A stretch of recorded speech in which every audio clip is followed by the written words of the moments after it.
I know like you guys can't see me dance. Well, the people that are watching can't see me dance, but I like my little dance. So Yeah. how we doing today? How is everybody? We're Good, live. pretty good. We are live. Yay. Ooh, let me get to comments just in case. All right. So what we were talking about before this started is not to get all of our good stuff going before the show starts, because we do have a tendency to do that. So how was everyone's weekend? I don't know. Nobody let me ask before the show started. Yeah. Well, you go first, Sarah. Let me see. I actually, yesterday, I did not feel good at all. I had a weird stomach situation and I took a nap, like a 2-hour nap midday. So that was good and bad at the same time. But we have been doing some stuff in the house. We got like this new like storage kind of thing. And I'll take a picture and send it to you guys. But like in our living room to hold things and whatever. And we're looking at new couches now. Because this couch has been through a few things. Hey, Jamie. So, when's the last time you guys bought a new couch? Well, many years. 6 years ago. See, that's what I need. I need like a 6-year-old couch. This couch is older than 6 years. We'll just go with that. Forrest laughed, so it's been a hot minute. Hi, James.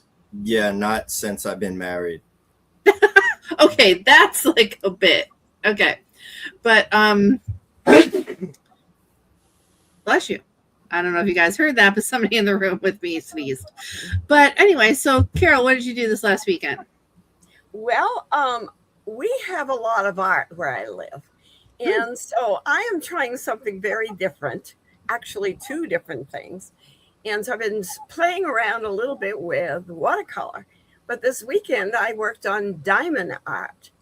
And I probably will just do this one piece and never again. It's very slow, very cheap. Is that where you glue the little diamond things to little a page? diamonds in every little space, and the whole picture is made from little diamonds of all different colors. I don't have that much patience, Carol. I don't have that much. But it is tedious. So it is not for me. Me, art has to be, done quickly and fun. And, and this is tedious. So since I've started it, I'm going to finish it. But no, I love that. And I can see that because for me, art is like a burst of energy out of me. Like I'm like, this is what I'm seeing. It's like a thing. And I don't think I could have the long-term concept. What about you, Forrest? What'd you do over the weekend? My weekend was very, very boring. There was severe thunder and lightning storms Very, very frightening. Saturday, so I kept my head down inside. And yesterday, I went to my usual Sunday service and then came home and watched SWAT. Oh, that must have been the whole East Coast for us because we had it here. I got soaked. I had to change everything when I got Really? back. Yeah. Well, the storms we got came out of Canada. Yet again, another reason to love Canada. Well, I was down from the north. it is not their fault. It is their fault. Canadian friends. It is their fault. Whose fault is it if it isn't theirs? And the Oh my God. So if anybody is We bored, can't even go blame look this up. one on Trump. Come on. There's this apology, and I know it's fake, but it looks like it's a government letterhead that comes from Canada, right? And it's fake, I know that, but it's going around the internet. So if you just look up Canadian apology or something, it's so funny because it's basically like, F you all type thing. Like, we can't do it. And it's so funny. Because they're What's funny is the expression blank falls down.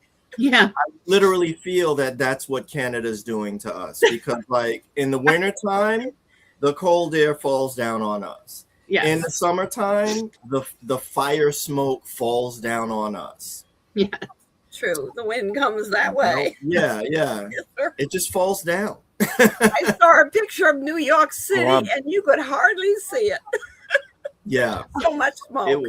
It's been bad. I was out, was it Wednesday evening? and it looked kind of like stormy. So and there were little drops falling on my windshield. So I was thinking to myself, that looks like fog moving across the road. It was not fog. It was smoke down Black fog. ground level moving across the road. And I was like, okay, I'm done. I got out of it. I was out because I was getting my Naked Bakery stuff. Oh, And I jumped out of the car, got that, and came back home. All right. So you got your blueberry scone or whatever it was. Actually, I got a cherry one. Oh, Cherry yeah. turnover. Turnover. That's it. I knew it was something triangular. And a Sure, black it's not- and white cookie. you're gonna say sure? Yeah, you mean biscuit? No. No, I don't mean biscuit. But isn't a biscuit to you like a roll or a bap? A biscuit is a baked piece of dough that you eat, bakes up. It's a little round. It looks like a hockey puck. That's a biscuit. Oh, okay. Yes. So yeah. Yeah. And That's it's not all- really more like a bread. It's a scone. little bit denser than bread. A Yeah, biscuit it's is denser. denser than bread. It's Okay. Yeah. So that's a scone to me. It's no. yes and no. No. It's not the texture of a scone. Yeah. And besides, ours are 90% savory. Sometimes you can put jelly on them, but biscuits are mostly savory. But you can have different textures of biscuits, Dominic. You can have the flaky ones, which Pillsbury specializes in making. Yeah. And then you can get the denser ones, which like come from Kentucky Fried Chicken or other fast food restaurants. Okay. I agree 100%. You got to come over here. We'll take you on. I will give, there's lots of things I can say about New York City. Okay. But in New York City, if you're like, I want to try all the different kinds of biscuits in one day, you'll have to travel a little bit, but you can find them all in New York City. Okay. Because the bakeries are on like every other corner. All right. So come to New York. I'll even meet you there. Forrest and I will take you around the world of biscuits. So, The world of biscuits. all right, Dom, what was your weekend like, though? We haven't heard from you. Let me get to our topic of the day. Cold but sunny. So that was Cold but sunny. Okay. And, that And just was out of good. curiosity, when you say cold, what's cold? Probably 45 to 50 Okay. Fahrenheit. No, that's pretty chilly. I'll give credit. That's good Okay. sweatshirt, good coat weather. Yeah, No. and I'm listening to some of my friends. Well, a couple of them in Louisiana. They're at 100 degrees Fahrenheit with a heat index of 108. Oh, yeah. Who? We're actually slowing down. Louisiana is getting weird. Yeah. We're actually slowing down a little bit. We're 81 right now. And it's, 5:00 at night. And so, but starting tomorrow, we're mid 70s. Hey, I'm good with mid 70s. Yeah. All right. So, Carol, you picked our topic for the week. What's our topic? I just wanted to see what temperature here, and it's 81. Oh, what is it? 81. Yeah, Oh, we're sounds even. good. Look at that. Yep. sounds perfect. So, yes. Oh, you want me to start with our topic? Yeah, tell everybody what our topic Now is. we're going to talk Well- about the weather for the next half an hour. We could. Well, we can do that too. Every business has its challenges, and that's what we're going to talk about, the challenges that you face in your business. And I'm going to tell you about one. That's three major ones that I've had to face. And the first one I'm going to tell you about, because if you are starting a new business, this is probably the one you're going to face. And that is when you tell your friends and family, I'm starting my own business. And they're going to say, what? Are you crazy? And I faced that, and no one thought I could do it. No one thought that I should be doing it. And no one wanted anything to do with it. And so, a lot of people think, well, I'll just share it with my family and they'll all join, especially the kind of business that I run. And that will help me get started. But in many, many cases, they are the actual ones that want nothing to do with it. And if that's going to throw you right in the beginning, then you are not made to build a business. Or you better learn to overcome that and just say, well, that's what I've decided to do, and I'm going to do it and do it. And I was determined, and I did really well. Years later, some of them started coming in, which was great. But I mean, it took them years. In fact, my father called me Dr. Carol. You missed your calling, he said. You should have been a doctor. Because I do love helping people and helping them feel better. So that was my first challenge. And I am going to just ask you what your first challenge is, and then we can go on maybe to some of the other challenges. But that was my first challenge. And how about you? Let's do you, Dominic, first, because you were last time. What was the first challenge you had to face when you were developing your North Star business? Weather. And how did you finally learn to overcome that? I mean, why is weather a barrier? Explain to the world. The weather is a barrier because, one, I don't want to get the drone wet, and two, if it's too windy, it's just going to blow off and I'm going to lose the thing. So weather is a major challenge. The problem right now is I have this picture in my head of two things. Either one, we make a little raincoat for it. Yeah. Okay. Or I have a concept of putting like a Mary Poppins umbrella.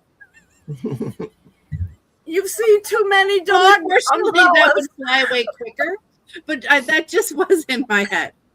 Can you put an essence of, like, is there a concept of covering it with something and it would still go in flight? Or if you cover it, the blades not won't as move, such right? on, if I built my own, I could do what's called conformal coating, which means it waterproofs it.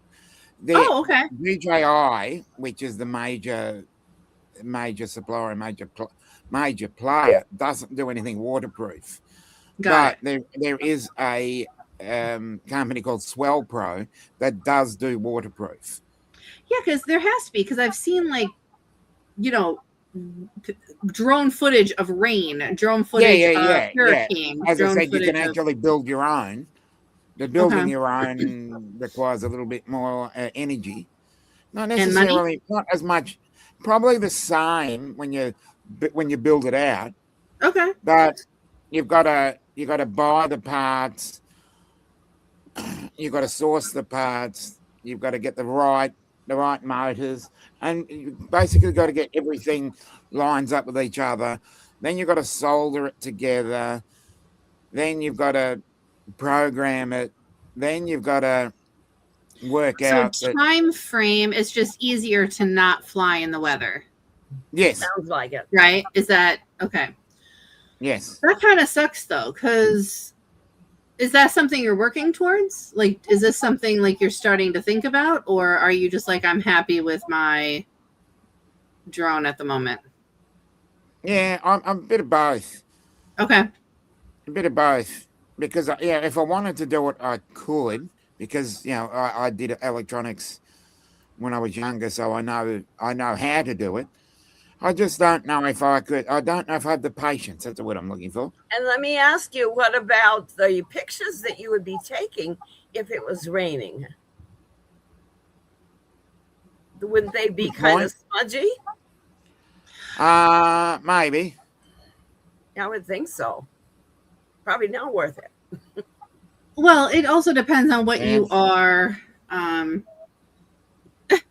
here because I'm beautiful. Yeah, Dan's back. What? He adds a lot. He adds a lot to the chat. He's very very professional person and adds lovely to the chat. I have no doubt. I just thought it was funny that he's like, I'm joining because I look beautiful. So the fact that I can't see you, so maybe you put your like headshot in there or something. Yeah. Forrest, what is a barrier that you have or a challenge that you had when you first started? I would have to say same as Carol, family, which was shocking. And I mean, it was so shocking that I remember to this day, my oldest brother. I when I first started selling stuff, I was selling um, fire safety equipment, and it was unique because it used halon gas. It wasn't the normal stuff, Sure. and was really amazing. I was selling it to all kinds of people. Went to my oldest brother, gave him the presentation, and he said no. Okay. And I didn't understand it. And then later, he had the gall to tell me the reason I told you no is because I wanted you to fail. And Wow. I said, what do you mean you wanted me to fail? And he said, because I wanted you to just go get a regular job like everybody else.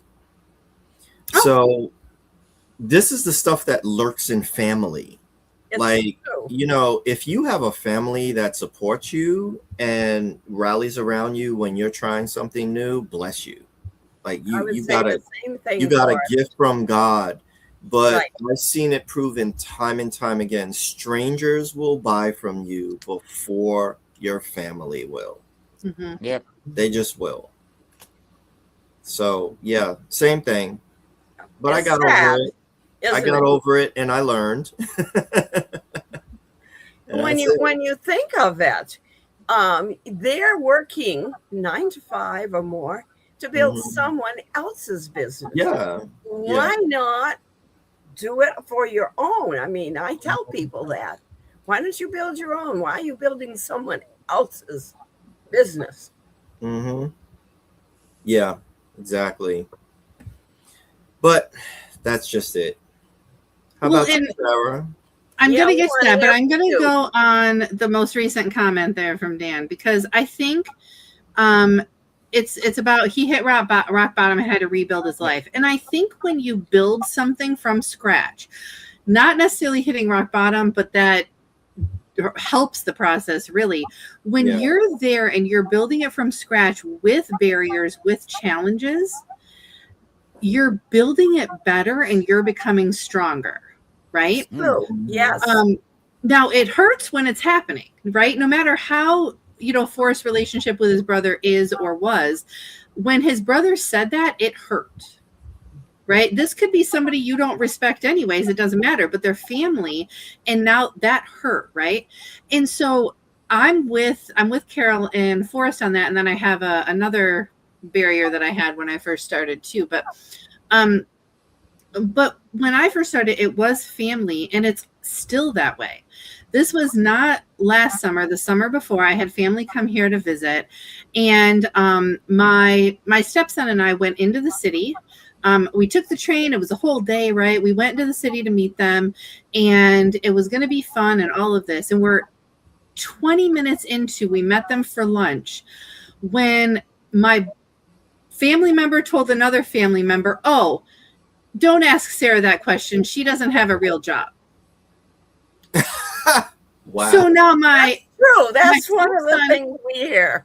right, my stepson looks at me and he's like, "What? You're like," he thought I got fired, right? Like in his mind, that meant I had gotten fired from my job. And I'm like, no, I have a job. Everything's fine. Da, da, da. And this family member was like, "Well, it's not a real job. It's not like you go to work." Wow. It took me the hour and a half back on the train to explain to my stepson all the different types of jobs, because he wasn't to that point yet where he understood all the different types of jobs in the world. How old right? wasn't Sarah? He was 15, I think, but Okay. he's not that he was too young to understand. He just didn't. Once I explained it, he was perfectly fine to understand. Yeah. Just nobody had really explained that you could do different jobs in different contexts in different places, and everything from being out on an oil rig for 6 months to working from a computer for 8 hours a day, right? Like there's so many options of not being in an office in a suit and tie, right? And I think that's where, like, when you have those barriers from day one, and even like I said, just a couple of years ago, it kind of gets interesting. And I think we can diss on our families all like we all can, right? But the other barrier that I think a lot of entrepreneurs come into, and I'd love to hear Forrest's concept or thought process on this concept, money was a barrier, right? I wanted to start building things. And when I was first starting to do it, I didn't know how to do it for free. And I know not that anything's free, right? But it took me a long time to find the tools I could use for free, right? Because this was 15 years ago that I first started this, right? And I'm on my own and I want to do all this. And I think a lot of people think you need so much money and you need venture capitalist firms to fund you and you have to go on Shark Tank, and like if you don't do that you're not successful. And so I'm going to hand it over to Forrest just for a second to talk about that financial barrier that people think they have.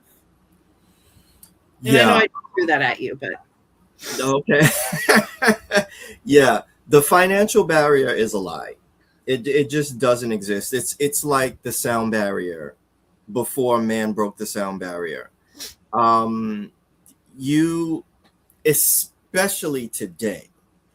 But I remember there was a time later after I had that experience with the fire safety stuff when I first started doing seminars, pre-internet, all of that stuff. Just face-to-face seminars, you didn't really need money. Back then, all you needed was a notepad, a pen, and some business cards. And you went out and you told people about who you are and what you do.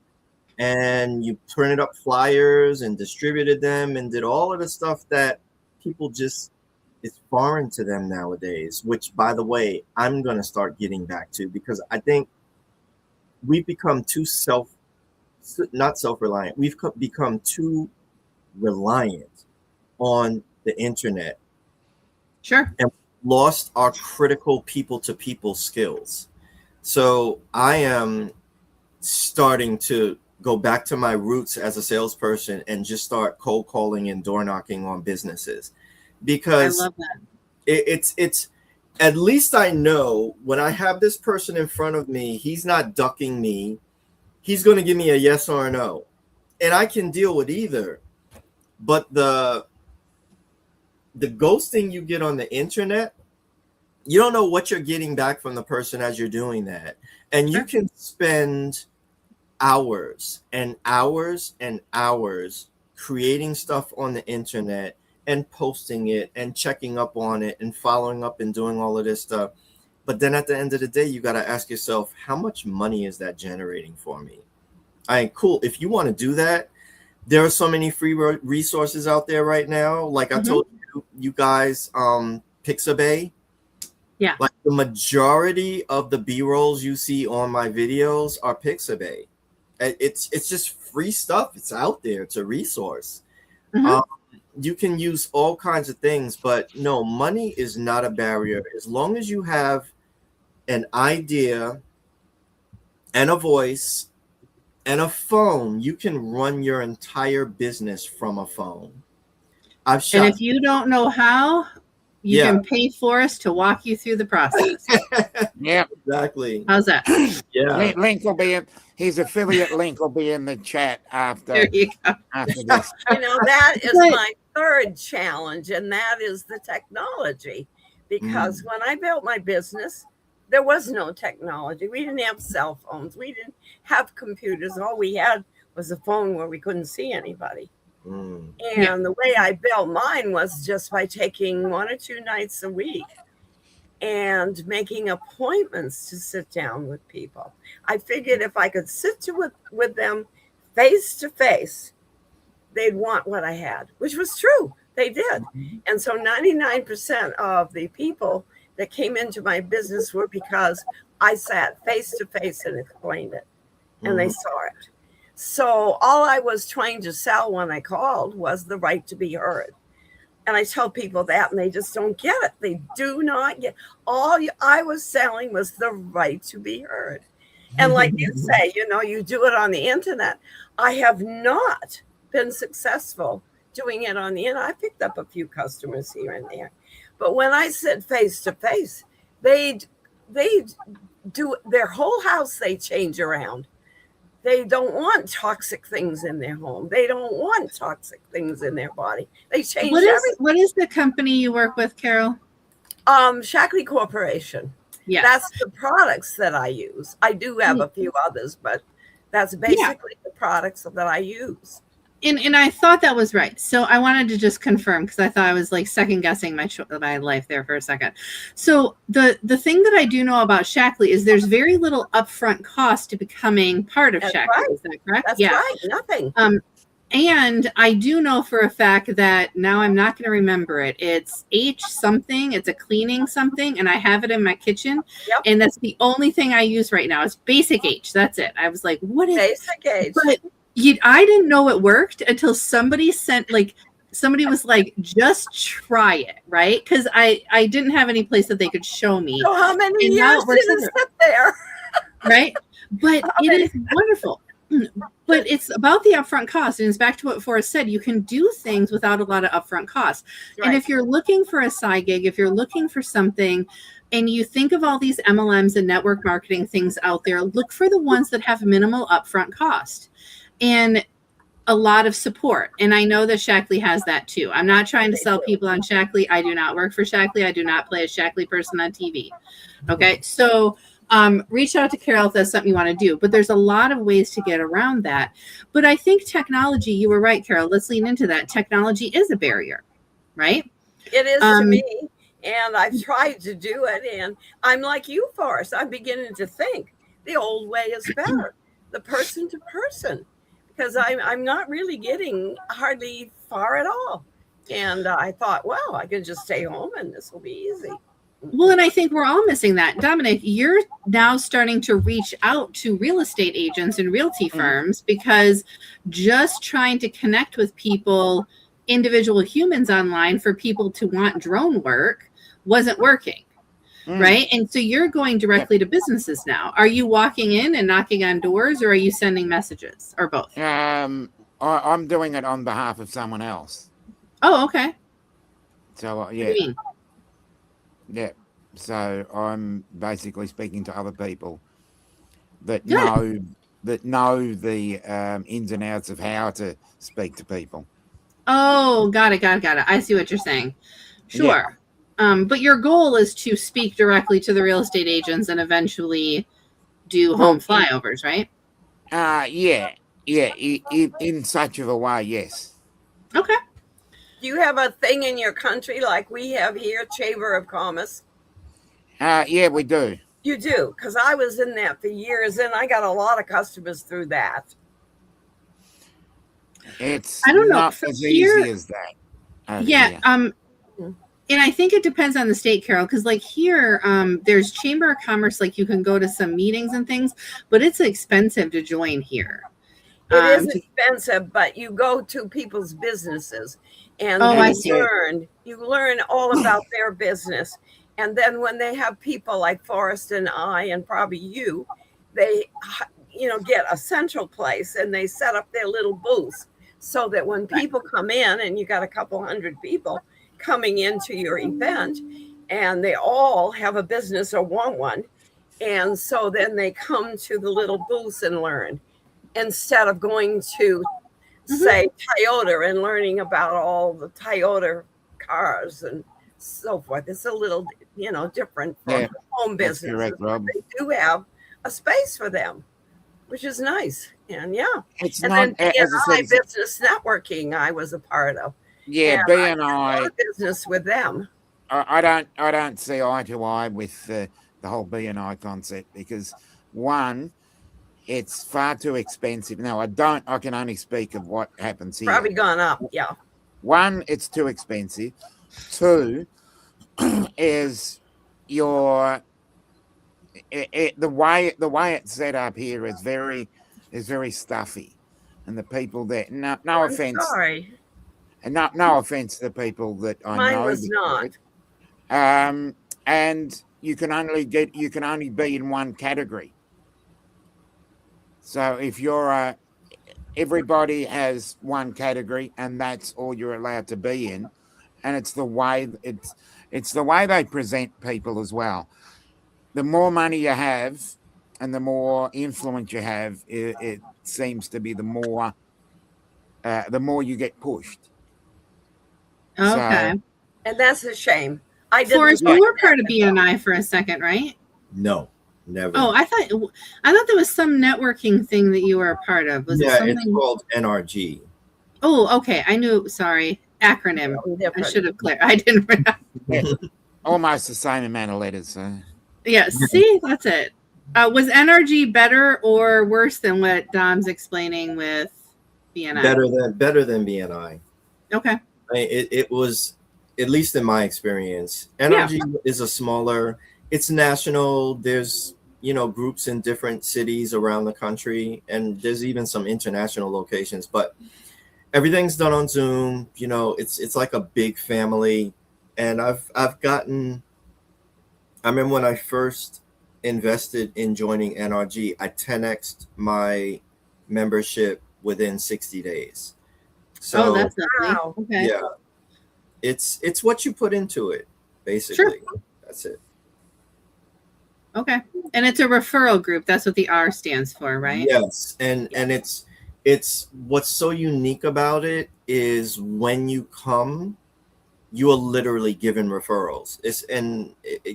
Sarah, you attended actually. I did. Yeah. I attended one. Financially, it wasn't for me at the time. It just didn't work out. But yeah, in the first, like when you come to a first meeting, Come on, Rob. it was within like 24 hours, I got an email with, I want to say 6 or 7 names and leads and like that were warm contacts. Like, hey, this person knows you're going to reach out to them. So it wasn't even just here, randomly call this person. So it is really good in that regard. And we're not going to talk about the costs. You guys can go look it up if you want. It's, I think it's National Resource Group. Is that what the N stands for? No. Network Referral Group. Great. That's what Network I was just Referral about to Group. say. Mhm. Go look that up. But yeah, if it was really good based on the one meeting I went to, and if financially it works for you, it obviously helped for us in those first 60 days. So yeah. I think there's a lot of ways to overcome meeting people, right? That challenge. I think if people say it's hard to meet people, there's a lot of free avenues and then there's a lot of paid avenues. But one of the things that I do, because I'm part of what I do is my coloring book series. And so I go to these, I know they're coloring books for adults, not adult Adult coloring books. but I go to these outdoor things where it's like creative fairs, we call them makers markets here, where everybody that goes is a maker of something. You have to have a creation. And I go and I just grab a bunch of business cards. And I would say an hour of my life every other week. And I find cool stuff. I buy bread, right? And I come home It's a sourdough bread, though. Sourdough bread, usually, Good to yes. hear. And then I come home and out of, 10 to 15 business cards, I usually connect with 2 or 3 people, legitimately connect, right? Mhm. And it's been really good. It gets me out. I meet people. I get sourdough. I make 2 or 3 connections. And it's not free because I bought the sourdough. But I never heard of such a group. And what is it called again? no, they're just outdoor. What is the word I want? We call them makers markets. Everybody's under like a little tent. There's like, 100 people in a field. Like a farmer's market, yeah. Okay. Kind of like that. Like they each have their own little area booth or whatever. Right. Yeah. That might be an Illinois thing, the makers market thing, but they're all over here. I never heard of it. Yeah, we love them. So you go and there's people that crochet, animals. There's people that, are like putting engraving on things while you wait. There's the knife sharpening guy goes to all of these things. You can just have your knife sharpened and come back from a half hour later. It's great. It's free? Yeah. Wow. No, it's not free. I said it's great. Oh. Well, I'd love to get my knife sharpened. So, but yeah, anyways, So I think meeting people is sometimes a barrier for people. But I think if we keep having the conversation about ways to meet people, Mm-hmm. you know, Yeah. I've Yeah. never really had that. I've never really had that problem meeting people. Never had the oh, problem okay, with being meeting people that want your excited about shit, something. that want your Was that? stuff. No, we're Somebody enough. give We're her a enough red into the card. show. Yeah, we're We're 35 enough minutes in. in. We're fine. Yeah. It's usually about the first 30 minutes. You're not allowed to, any expletive. But after that, I think you're allowed. I don't know, but I shouldn't swear either way. But no, it's about meeting people that want your stuff, Dom. You and Yeah, I, I and understand. Yeah, all I of us do on this call, we understand can that, meet people. and I do meet a lot of people that get excited about it and say, "Oh, that's a great product."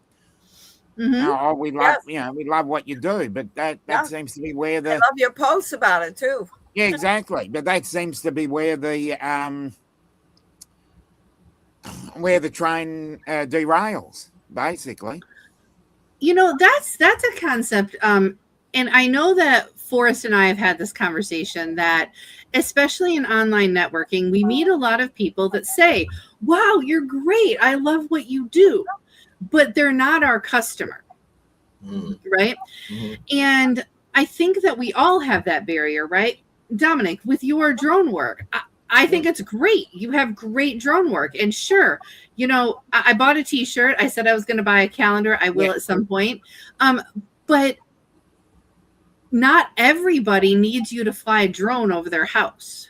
You get my point? But from my point of view, I'm not, and I always go back to Kodak. And Kodak, to me, is the inspiration of everything. Okay. The way that Explain. they said we sell memories, we do everything, and the way they went about it, they were the forefront of everything.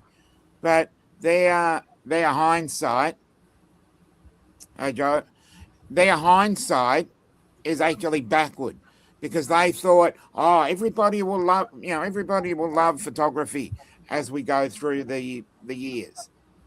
But they never thought that technology changes.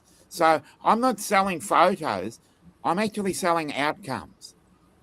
And the outcome is, if you're selling a property or you're wanting to do something from a visual marketing point of view, 2 dimensions doesn't give you as much excitement as that third one. So way back, I have a quick story, because way back when I was young, so like we're talking late 80s, okay, because I was still in middle school, and we had somebody knock on the door, which reminds me of what Forrest is, right? They knock on the door and they're like, "Hey, we do these aerial photos of your home, and it creates a memory, and we tell you when we're going to do it, so you don't have, your trash out in the backyard or something," right? And so they give like a 4-hour window where they flew over I'm assuming a plane, because I don't know if drones were around in the 80s. I don't know, but No. so they flew over and took an aerial photo of our house, and then it came framed and whatever. And I don't know what my parents paid for it, but probably too much. And the concept was actually pretty cool, because over the course of time, that was up on our wall, and we cut down trees, and we built a pond, and we did all of these things, and we could look at the picture and be like, "Oh, remember what the house looked like," right? You know what I mean? And it was kind of a cool concept. Right. I don't know if that's something that people would want anymore, though. I don't know.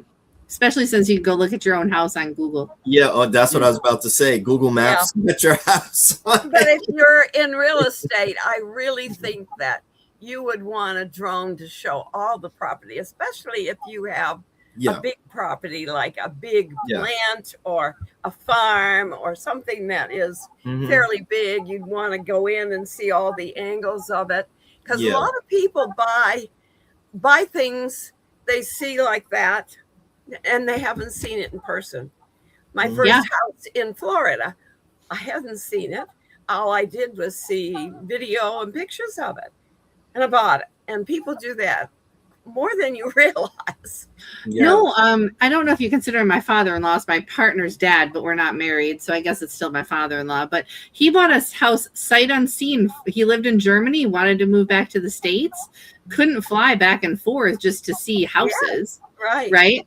And so he trusted somebody he knew in the area and was just like, if you like the house, I like the house. These are my requirements. And he loves the house. But sight unseen, he just saw pictures. And that's, you know, people are hard doing to- that a lot more now.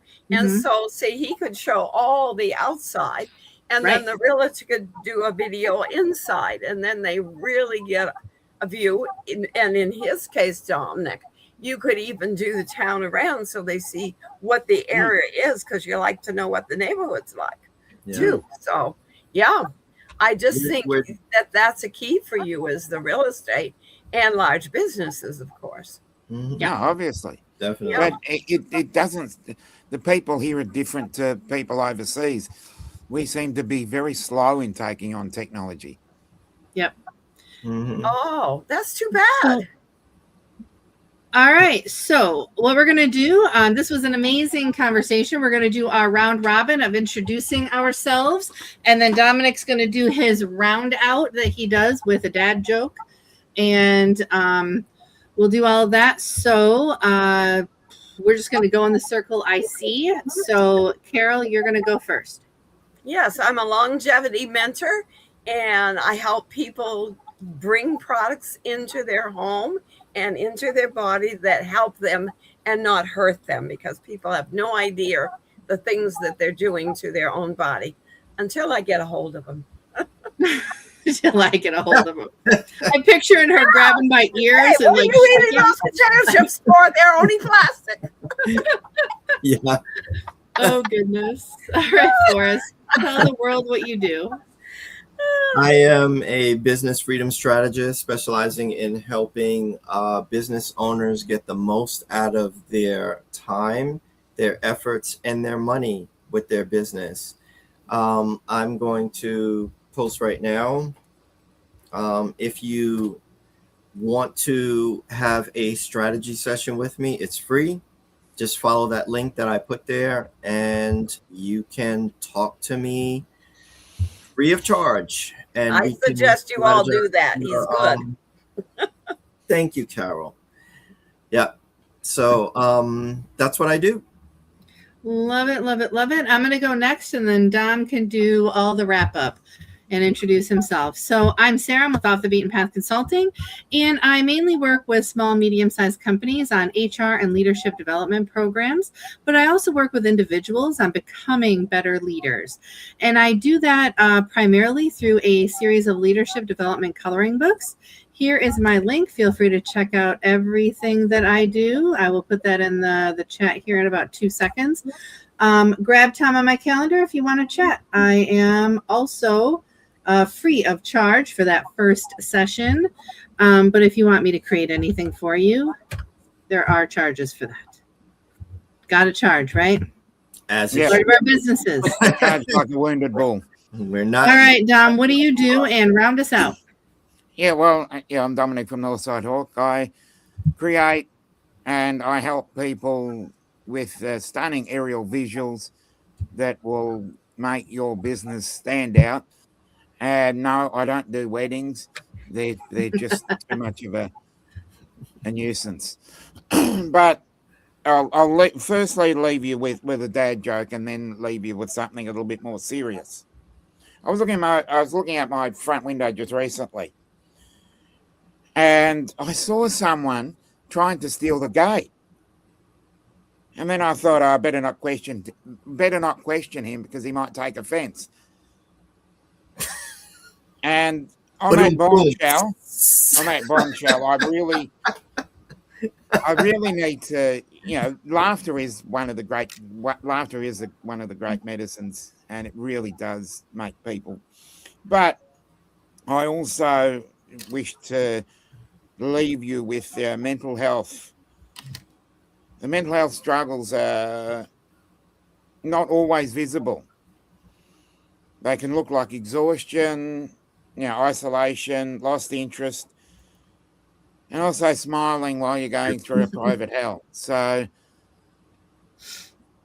just reach out to someone and just check to see if they're okay. So, good night, everybody. I agree. And I Good agree. night from him, and it's good night from him. Good night. Good night, Good everyone. night. Bye, everyone. See you next week.